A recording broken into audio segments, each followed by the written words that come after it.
Oi, pessoal, tudo bom? Eu vou começar agora, vou tentar fazer a apresentação de novo, porque está dando um monte de problema, mas eu quero fazer uma apresentação sobre composição fotográfica. São os princípios da composição, tem algumas coisas de sugestão, de enquadramento e tal, alguns toques que eu vou dando para vocês em cada uma delas. Tá? A gente vai avançar em relação à composição fotográfica, enfim, com algumas intenções mais específicas, mas por enquanto é identificar como é que ela se forma, como é que é a ideia da composição. O que é a composição fotográfica? É como, dentro desse retângulo, ou desse quadro, que é a imagem fotográfica, como a gente distribui os elementos. Ou seja, se uma pessoa está em primeiro plano, se a pessoa está mais para trás, a ideia, inclusive, da minha posição aqui tem a ver com a composição, ou seja, onde é que eu estou me colocando. Eu estou me colocando mais ou menos no centro, porque a ideia é essa. Poderia deslocar um pouquinho a câmera para cá, teria uma composição, poderia deslocar para cá, teria outra. Mas a ideia, inicialmente, é que vocês atentem para mim, por isso que eu botei no meio. Mas isso aqui é um quadro.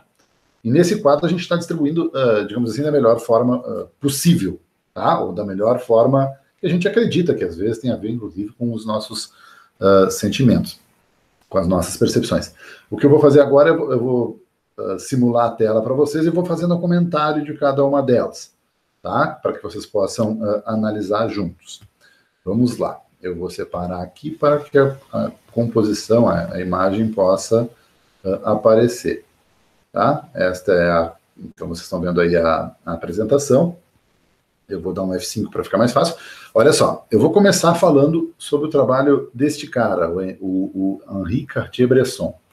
Esse cara talvez seja o sinônimo assim, de uma boa composição, ou talvez seja exemplar em relação ao trabalho de composição. Não quer dizer, obviamente, que outros fotógrafos não tenham composições brilhantes, mas o Bresson, durante toda a sua vida, praticamente toda a sua vida, ele consegue fazer um trabalho muito extenso de fotografia que ele inaugura o sentido que se chama de um instante perfeito. O instante perfeito é que naquele momento, naquele instante que para ele era único, todas as coisas estão em sintonia. Onde é que está o efeito digamos, em relação a essa foto, por exemplo, da composição e do instante perfeito? É ali o pé do sujeito que está quase encostando na água. Vocês verem, a distância é mínima, mas confirma-se que não está batendo na água, porque a escada ali de onde ele salta efetivamente está mexendo na água, né? E o passo dele vai ser, obviamente, logo posterior, vai dar isso é um instante perfeito, tá? Foi na hora exata que ele precisava fazer.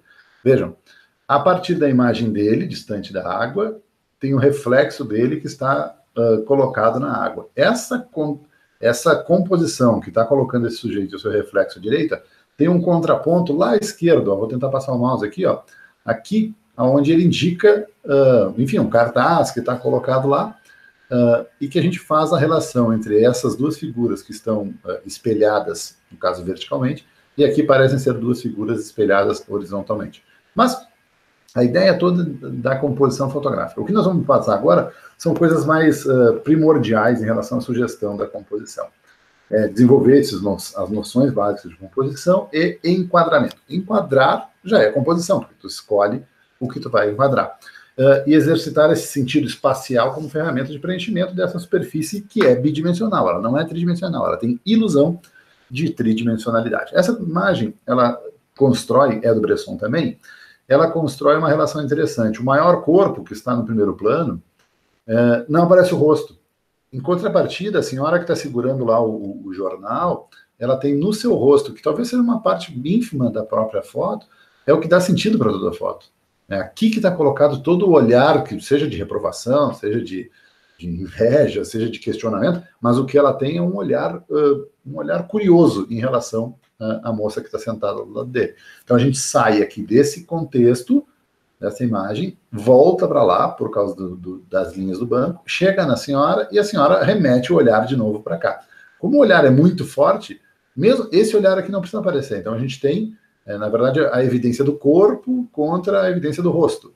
E é essa relação que se faz em termos de composição. Tá? Primeira coisa em relação à composição tem a ver com a própria ergonomia da câmera. Normalmente, a gente trabalha com a ideia de fazer fotos na horizontal. Mas será que precisa ser sempre na horizontal? A câmera nos propõe que nós façamos horizontal, porque isso é confortável. Se a gente virar na vertical, não é tão confortável, já dói as costas, dói um pouco o pescoço, tu começa a forçar um pouco a dinâmica, que seria uma dinâmica mais confortável. Pessoalmente, eu sempre sugiro, pega a câmera e levanta de pé. Eu estou falando sentado, e isso já cria uma circunstância de conforto que talvez não permita para mim me pôr em outras circunstâncias em relação a isso. Então, não precisa ser sempre horizontal. Olha a composição e vê como é que ela pode ser distribuída vertical. Aqui, horizontal ou vertical. Percebam que não é que tenha certo ou errado, entende? Tanto da esquerda quanto da direita, nesse caso aqui, são belas imagens e tal. Essa da esquerda aqui reforça a questão da simetria, no caso, que conduz para lá por causa dessas árvores, e essa aqui não. Essa aqui isola pela própria torre, mas o centro da torre está no centro da rua, então também tem uma ideia de simetria, né? Tem uma ideia de ser equânime de um lado e de outro. Aqui, horizontal ou vertical? Bom, a vertical aqui parece mais problemática porque as imagens estão se sobrepondo. Uma imagem está à frente da outra. Ali a horizontal seria melhor. Mas o que importa é saber, será que essa foto que eu estou tentando fazer, não é melhor fazer vertical? Experimenta virar, experimenta olhar. Às vezes a gente está deixando de fazer isso. Obviamente não no caso do vídeo, e sim no caso da imagem fotográfica. Tá? E mudar o ponto de vista, ou seja, já muda horizontalmente, vertical, e muda o ponto de vista. Ou seja, a gente propõe algumas coisas que podem sim fazer a nossa mudança, que é, eu posso, por exemplo, me abaixar, que é o caso aqui, está fazendo uma foto bem de baixo, eu posso subir em alguma coisa, eu posso achar, em relação ao meu ponto de vista, uma outra direção. Isso é bem singular quando a gente vê fotos em que a gente entrega a câmera para as crianças. Tu entrega a câmera para a criança, a tendência é que as fotos fiquem legais. Primeiro, porque é um lugar que tu não está acostumado a ver. Né? Ou seja, daquele ponto de vista, tu não está tão acostumado a ver. É um ponto de vista diferente, divergente. E se ela segura torta, nos incomoda, mas é sim um ponto de vista diferente. Né? Ou seja, mudar o ponto de vista. O ponto de vista cria, naqueles mesmos elementos que estão colocados na imagem, uma outra composição. Então a gente faz o enquadramento construindo uma outra composição com o mesmo elemento. Aqui, na verdade, tem 3 exemplos de como preencher o quadro, porque efetivamente esse aqui constrói uma dinâmica de profundidade, porque constrói o corredor e a gente enxerga ele. Aqui ele dá uma proximidade e ainda nos dá uma referência de corredor, mesmo que nós tenhamos aquela, já começa a enxergar melhor aquela escada que está aqui. E aqui a gente não tem praticamente profundidade. Eles são, o que está compondo a cena nas três imagens é o mesmo cenário. A diferença é o que eu estou usando para preencher. Né? Obviamente, já estou com a troca de objetivo e tal, mas eu tenho distâncias diferentes. Eu tenho, o que preenche o quadro aqui, na verdade, é toda essa mancha escura que deixa um pontinho branco lá no fundo. Essa, o ponto branco já é maior. E nessa aqui, o ponto branco prevalece. Né? Então, é como a gente preencheu o quadro frente a essa circunstância. Tá? Eu vou falar dos pontos de interesse, mas logo para frente nós vamos falar sobre uma coisa mais avançada em relação a isso. Tá? Os pontos de interesse são oriundos normalmente de uma relação com a regra dos terços. Vamos digitar lá no computador, composição fotográfica. A primeira coisa que vai aparecer vai ser esse retângulo com essas linhas que cruzam a imagem. Essas linhas, que na verdade é a regra dos terços, porque divide esse retângulo em 3 partes assim, e divide em 3 partes assim. E no cruzamento das linhas se colocam os pontos. Alguns chamam de pontos áureos. Mas por que não se explica o que é pontos áureos? Porque tem que explicar o que é um retângulo áureo. Isso eu vou explicar na outra apresentação. Então a gente pode chamar de pontos de interesse. São esses cruzamentos dessas linhas, são esses pontos. São lugares interessantes para a gente colocar as imagens. Para a gente colocar a imagem para que a gente tenha uma outra imagem. Porque se eu colocar, como eu estou aqui no meu rosto, só tenho o meu rosto para olhar. Não tem mais nada. Se eu colocar uma outra coisa, eu vou colocar este fone aqui. Só que se eu colocar desse lado, talvez fique muito pesado para cá. Se eu colocar do lado, fica muito pesado para cá. Então a ideia é deslocar um pouquinho o meu rosto para cá, para que o fone entre no outro espaço, entende? Ou para cá, ou para cá. Ou seja, um dos pontos de interesse e outro ponto de interesse. Ou seja, tu faz a distribuição para que nós tenhamos 2 coisas para olhar. A ideia da imagem fotográfica, gente, é muito simples. Eu preciso de 2 coisas para olhar. Eu preciso de uma coisa em relação à outra. Normalmente, uma boa imagem é isso. São 2 pontos de interesse. E é, obviamente, a relação entre eles. Tá? Aqui tem a simulação dos pontos de interesse a partir da regra dos terços e, obviamente, o seu cruzamento em cima das flores. Percebam? Uma das flores aqui, ó, ela está num cruzamento de um ponto. Mas está mais deslocado. Mas aquela lá também que está no outro ponto também está deslocada. Uma mais para cima, outra mais para baixo. Então, a composição, sob esse aspecto, está, vamos chamar assim, correta, tá? Correta. Não representa dizer que sempre estaria correta. O menino está num dos pontos de interesse, o corpo dele inteiro, e a diagonal da pipa termina justamente na linha do outro terço, entende? E a distribuição do horizonte, inclusive, ela vai correr em cima de uma das linhas, e o horizonte praticamente corre em cima da outra linha. O que a gente tem aqui é praticamente aquelas, se a gente puder botar a grade aqui em cima, vai ser concomitante com a imagem. Aqui, também regra dos terços, os meninos, o grupamento de meninos está colocado num dos pontos de interesse. E o professor dele está colocado no outro ponto, mas percebam, a dimensão do professor é muito maior, porque se fez uma escolha dessa forma, né? E uma linha se amarra com a outra justamente por causa da corda. Então, tu vem da imagem fazendo a leitura das crianças em direção ao professor e volta para o professor em relação aos meninos, ou seja, segura um pouco a nossa leitura dentro da imagem. Isso é bem interessante porque uma boa imagem tem que ter 2 pontos de interesse para que nós permaneçamos um pouco mais de tempo olhando para a imagem. Essa é uma diferença. É olhar a imagem e dizer assim, que legal, tem alguma coisa.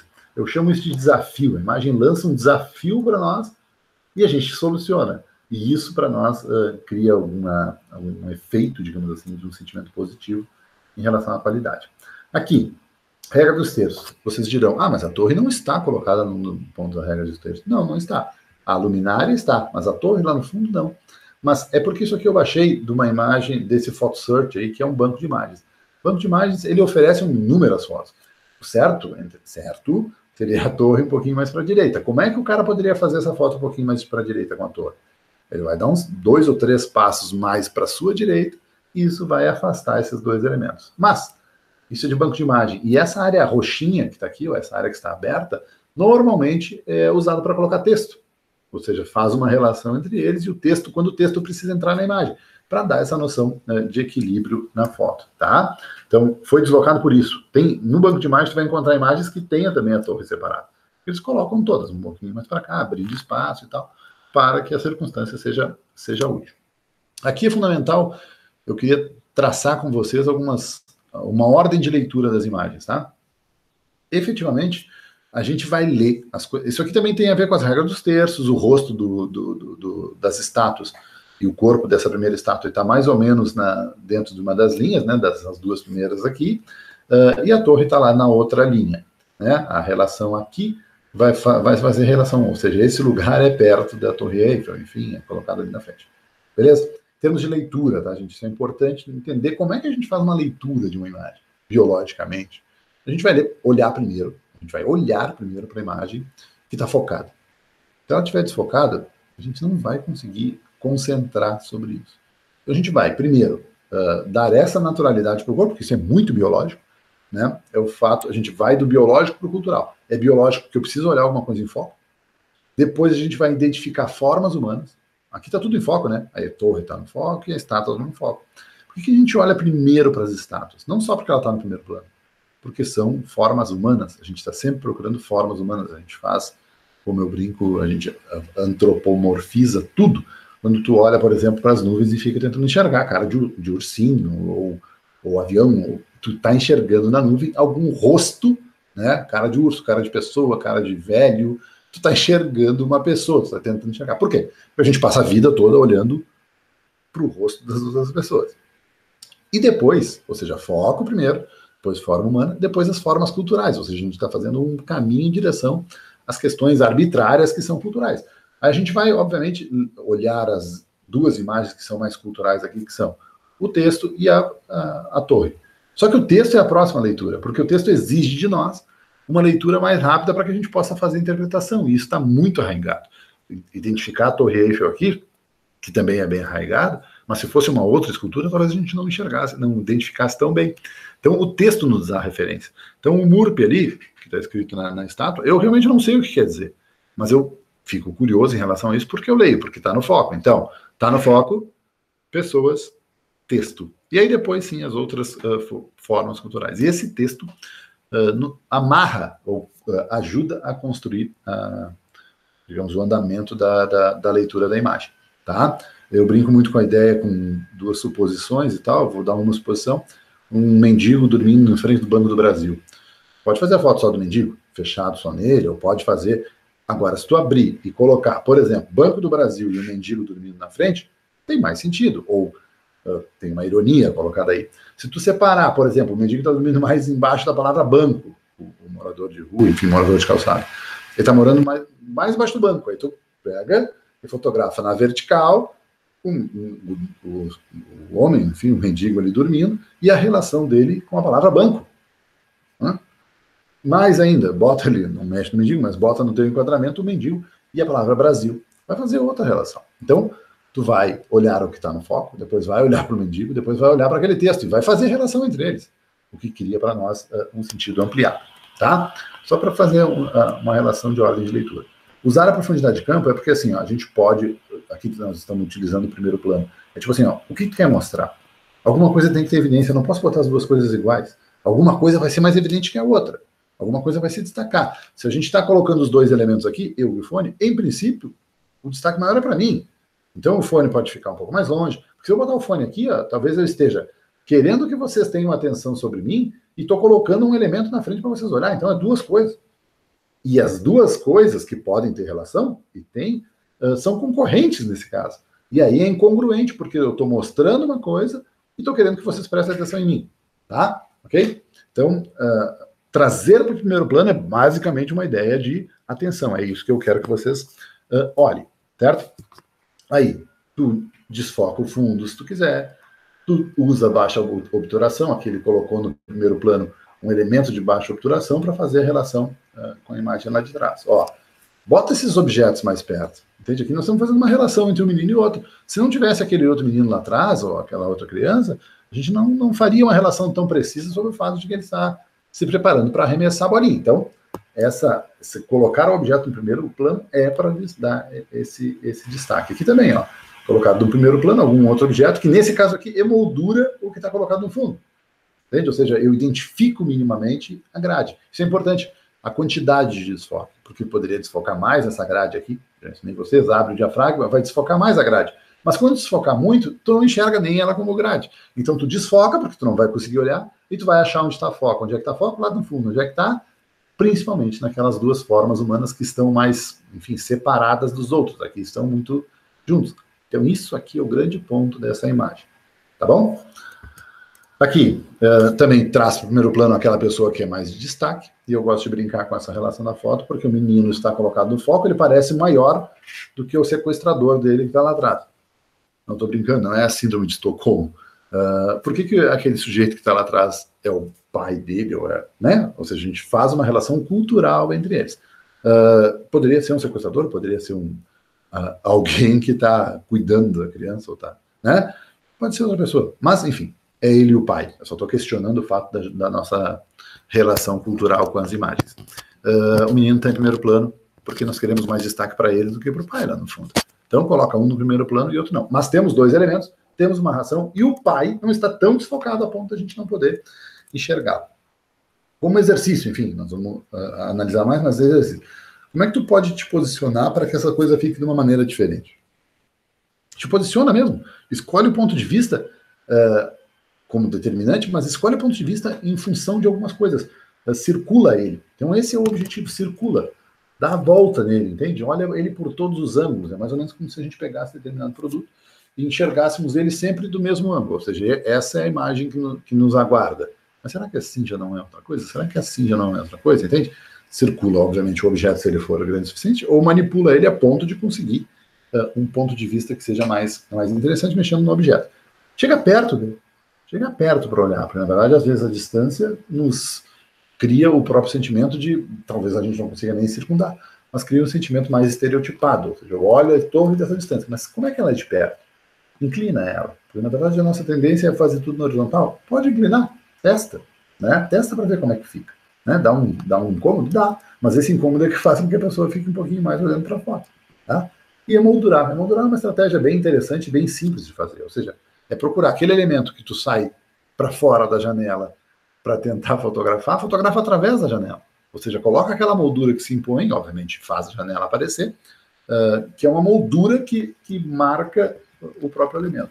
E recorta. Ou seja, pega pedaços, fotografa pedaços dessa coisa. né? Seja ela grande, seja ela pequenininha. Às vezes é tipo, tá, como é que eu pedacinho? Porque quando ela é muito pequena, a gente acaba olhando ela inteira, óbvio, mas tenta olhar primeiro e depois fotografar, recortando, recorta. Ó, isso aqui são 2 recortes da torre. E, claro, a gente sabe que é da torre porque a gente já tem uma imagem geral, mas são composições fotográficas diferentes. E perceber os reflexos, isso é uma dica bem interessante, simples, mas é tipo assim, o que nos propõe esse reflexo? E não precisa ser uma poça d'água, pode ser um espelho de um carro, pode ser o capô de um carro, essas coisas que nos dão esse efeito de reflexo, mesmo com distorção, porque a gente tem um elemento preciso e depois tem a distorção colocada, por exemplo, com esse espelho. Ou seja, a gente tem um espelho do ônibus e aí a gente enxerga a imagem da torre ali. É a distorção dela. A torre não está precisa, mas a gente sabe que é a torre. Né? Nesse caso aqui, principalmente, porque a gente vem navegando entre elas. E colocar pessoas. Pessoas no texto. Pessoas, por quê? Pessoas, gente, ajuda muito quando tu coloca uma pessoa, principalmente por causa da escala. A gente sabe que tamanho tem isso, a gente sabe uma relação. Eu cito muito o exemplo de uma foto de um nenê prematuro. Se tu não fotografar esse nenê prematuro em que tem uma mão de uma pessoa, que em princípio é uma mão normal, quando tu olha para o nenê, se tu botar ele numa caminha, ele vai ser um nenê, claro, um pouquinho mais frágil, mas ele vai ser um nenê de um tamanho normal, porque a gente presume que ele tem um tamanho normal. Quando a gente faz a relação com a mão, aí sim, uma mão com a criança, ela deve ser pequenininha, porque a gente faz a relação com a nossa mão e a gente faz uma escala. Então, colocar a forma humana, colocar pessoas, dá essa relação de escala. E outra coisa interessante que as pessoas dão é o fato de que, por exemplo, dá para chegar ali, entende? Tu projeta a tua presença naquele lugar. Então, que legal, os 2 abraçados ali perto da torre. Que bacana. Eu queria que meu pai e minha mãe, ou seja, eu queria que alguém estivesse ali naquele lugar, ou eu mesmo. Então, tu projeta o lugar, tu te projeta naquela pessoa, enfim, e entende que naquele lugar pode chegar gente. Por exemplo, tira uma foto de uma praia deserta, sem ninguém. Será que dá para chegar nessa praia? Né? Será que não é proibido? Agora, tira uma foto de uma praia deserta com um guarda-sol e uma pessoa embaixo. Tu vai te projetar naquela pessoa, vai falar como eu queria ser aquela pessoa. E mais do que isso, tu vai saber que dá para chegar na praia. Se alguém chegou, eu também posso chegar. Né? Então, essa é a relação com a presença de pessoas. E texto é aquilo que eu expliquei. Como é que a relação se faz entre texto? Usar o texto a teu favor. Né? Seja contraditório em relação ao segundo ponto de interesse, seja de reforço, o texto te auxilia nesse caminho. O plongé, o contra-plongé são essas estratégias. O que eu uso para fotografar? O plongé é mergulho em francês e o contra-plongé é o contrário. Né? Ou seja, aqui nós estamos com uma foto contra-plongé. Esse contra-plongé tem a ver com a aproximação, chegamos perto da torre. A dimensão fica outra, a gente ainda entende ela como torre. Aqui também é um contra-plongé que faz com que o pai, ou enfim, o tio, o avô, né, da criança pareça maior, assim como a criança que está maior. O que é legal é que eles estão indicando num contrassentido que a gente faria a leitura. A gente entra na imagem do canto superior esquerdo e vai descendo para o inferior direito. Quando chega na metade do caminho, tem um homem e uma criança que apontam o contrário. Então a gente volta para lá, entende? Para ver. Então, e essa circularidade é que faz com que a gente fique um pouquinho mais de tempo. Desculpa eu ser um pouco lento em relação a isso, ou falar demais sobre cada uma delas, e o vídeo, portanto, vai ficar um pouco mais longo, mas é uma ideia de ser mesmo uma ilustração demonstrativa de cada uma delas, tá? Se tá chato, passa um pouquinho para frente, né? Passa para frente, eu vou estar falando ainda. Então passa para frente, dá uma olhada em outras fotos, volta depois, para um pouquinho o vídeo, toma um café, tá? Contra-plongé ainda, né? Ou seja, dá essa escala para as pessoas, e aqui tem uma comparação interessante. Ou seja, nós estamos de baixo para cima, as pessoas estão se abaixando para olhar para a câmera, e cria esse sentimento. Um sentimento de que nós somos menores, né? Nós somos pequenos aqui. Essas pessoas são como gigantes sobre nós, que têm lá os seus sentidos. E essa aqui já dá outra sensação. Aqui é o Gulliver, o mundo de Gulliver. Nós estamos olhando de cima para baixo e as pessoas estão pequenas. Ah, mas a circunstância é toda montada. Sim, isso é um banco de imagens. Essa circunstância foi montada, mas é um olhar que diminui o tamanho das pessoas. Então, quer que a pessoa pareça um pouco mais altiva? Fotografa de baixo. Quer que a pessoa pareça um pouquinho menor? Fotografa de cima. E não precisa ser de cima com um drone. Pode ser numa escadinha, num banco, alguma coisa que faça com que tu tenha esse olhar. Tá? Se abaixar é fácil. Agora subir, talvez precise de uma escadinha, talvez precise de um banco, mas isso dá para nós uma outra sensação interessante. Aqui, por exemplo, essas fotos de plongé, a gente não tem horizonte. Então eu não sei aqui até onde vai esse lago, enfim, onde eles estão navegando. Olha aqui, ó, a calçada, eu não sei até onde vai. O tamanho da pessoa fica menor, né? E a diagonal aqui foi colocada de propósito para que não fique, como o piso é tão regular, coloca diagonal em relação a isso, porque não deixa ele retinho, e conduz o olhar para aquele cara. A gente vai, obviamente, olhar primeiro para ele, né? Ó, o quadro dentro do quadro, a ideia da moldura. Emoldure. Pegue imagens e emoldure com as molduras. Ou seja, eu poderia fotografar o cara lá, limpando o vidro, sem aparecer as molduras dos outros vidros, né? Ia ficar uma ideia de ele estar passando, quase passando aquele limpador de vidro no avião. Mas a janela nos ajuda. Ó. Uma janela de carro. Uma janela de carro. São molduras. A gente está o tempo todo permeado por molduras. Só que a gente tende a escondê-las para que digamos, a paisagem prevaleça, ou o que a gente quer mostrar. Usa a moldura a teu favor. Olha, essa aqui também é uma moldura um pouquinho mais regular, e essa foto eu costumo alertar para uma coisa, ela tem um problema. Vou tentar acionar o mouse aqui, ó. Aqui, ó. Tá vendo que a torre é toda assimétrica, e ela vem até a ponta. Mas olha, percebam que a ponta da antena aqui, ó, não está bem no meio do arco. Pô, mas tu é preciosista. Mas assim, o cara se matou para fazer o enquadramento. Aí na hora de fazer o enquadramento, deixou a torre um pouquinho deslocada. Como é que o cara poderia fazer? Sério, é um passo mais para a esquerda.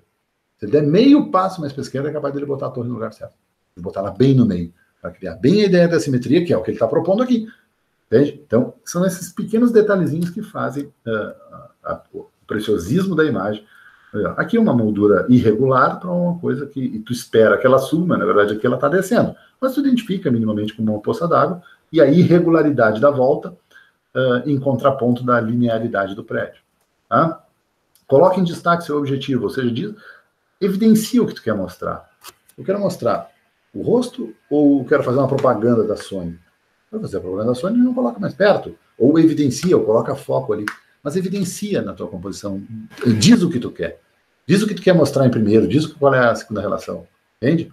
Porque tu precisa deixar isso bem evidente. Ó, coloca em destaque seu objetivo. Ou seja, nós estamos aqui, nós temos uma relação, de novo, talvez de pai para filho, e nessa coisa da bicicleta tá próxima deles, que eles estão fazendo uma manutenção. O que tem em destaque? Tem em destaque essa relação dos dois, mas emolduradas por essa bicicleta, ou seja, não há outros elementos. A gente está dizendo bem claro que é essa relação pai e filho em relação à bicicleta. Eu costumo usar esse exemplo como anti-exemplo. Quem está de aniversário aqui? Quem? Não sei. Me parece ser a menina bem da esquerda, mas ela não está olhando para cá. Quem está olhando para a câmera é a menina do meio. O outro menino está olhando para o bolo ali, que já quer comer, faz tio, e o outro está olhando para algum lugar. Ou seja, cada um olha para um lugar. E aí eu não consigo entender qual é digamos, o ponto de interesse mesmo. Aqui, olha a presença humana dando uma escala. Imaginem essa foto, é fácil, é só tapar metade dela, sem essas pessoas aqui. É legal, é bonito e tal, tá olhando os carros pequenos lá embaixo, mas quando tu tira, dá uma ideia muito, inclusive para quem tem medo de altura, dá muito medo, né? Dá a ideia de que essas pessoas estão muito altas, né? Porque elas estão bem maiores no nosso quadro. Isso assusta um pouco. Mas introduz escala, a gente consegue ter uma ideia do tamanho da relação dessas pessoas aqui com aquelas lá, por exemplo, né? Que são pessoas que estão caminhando lá embaixo. Então, para ver quanto é alto. Aqui também a ideia de, olha, essa igreja, talvez ela não seja tão grande assim, mas como as pessoas estão longe, dá uma escala para nós do tamanho que ela seja. Aqui, utilizar os grafismos é usar as linhas, tá? Tá vendo? Ó, nós temos aqui, a gente identifica isso como postes, né? Postes na praia. Mas por que a gente identifica a distância entre eles? A gente identifica por causa da projeção de sombra. Tem a ver com o ponto de vista, né? Tem a ver com o enquadramento, como tu colocou isso. Mas o que ele cria para nós? Ele cria aqui, nós vamos ver isso mais detalhadamente, ele cria aqui um triângulo. Um triângulo cinza, né? Assim como, na medida que ele faz esse triângulo cinza, ele cria um triângulo amarelinho da praia. Entende? Então, isso aqui é quase um quadrado, né?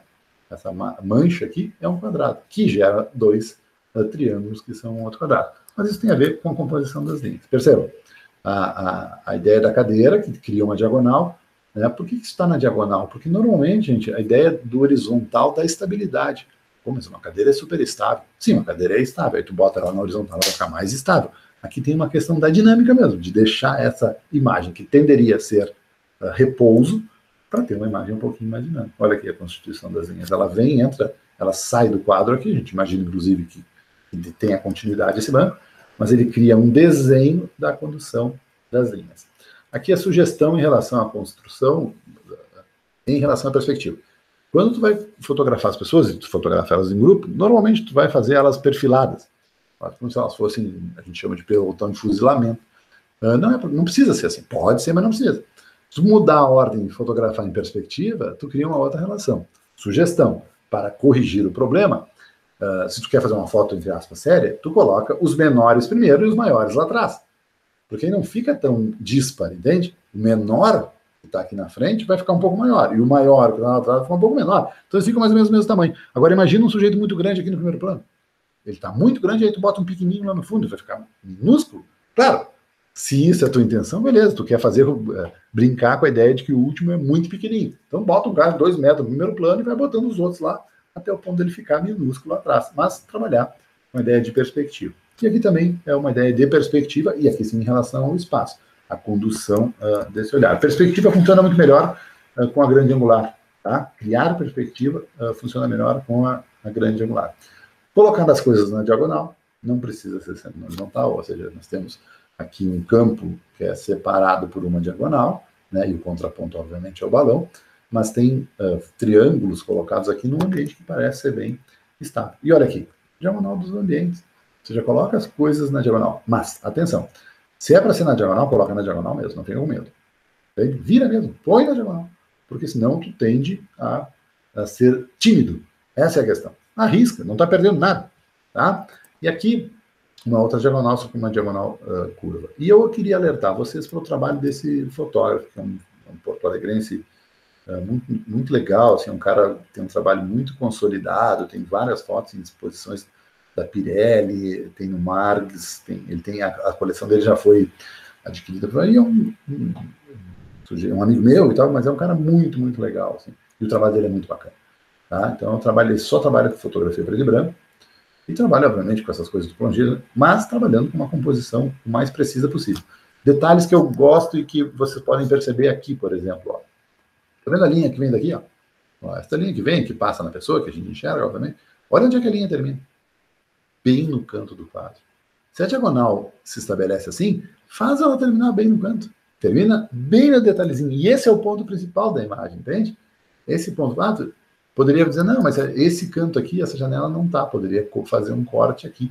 Mas talvez se fizesse o corte, perderia algum detalhe aqui da cadeira e tal. Então, o ponto essencial da imagem é essa. E esses cuidados são cuidados interessantíssimos. Tá? Olha o alinhamento aqui da porta. Ó. Alinhadinho, alinhadinho.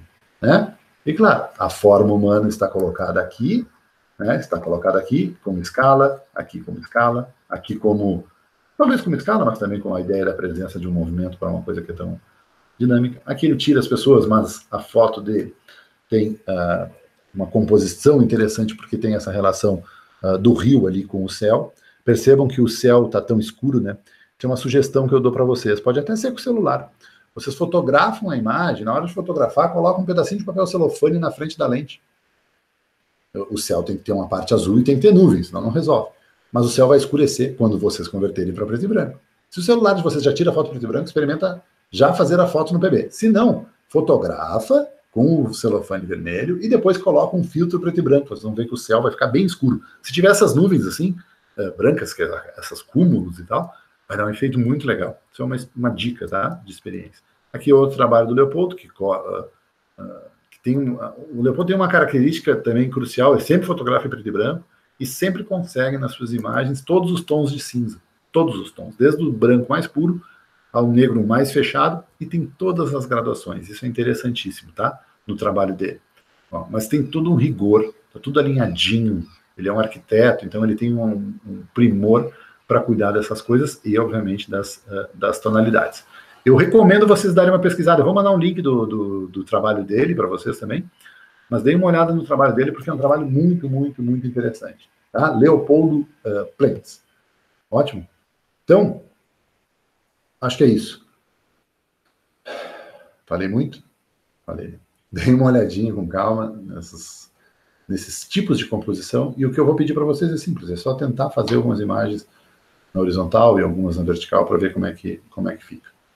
Tá bom? Depois eu vou apresentar uma sobre composição, sobre intenções dentro das composições, tá? Mas isso fica para sexta que vem, tá bom? Um beijo, se cuidem. Eu tô com um problema familiar, para quem chegou no final do vídeo. Meu pai tá bem doente mesmo, e por isso que eu mudei de cenário, eu tô aqui na casa da minha mãe. Eu não sei quanto tempo eu vou precisar ficar aqui, porque ele está bem ruimzinho mesmo, então só já avisei para a Aline, inclusive, para pedir um pouquinho de paciência de vocês e tal, porque a vida está um pouquinho conturbada e talvez às vezes até meio sem sentido. Tá? Beijo para vocês.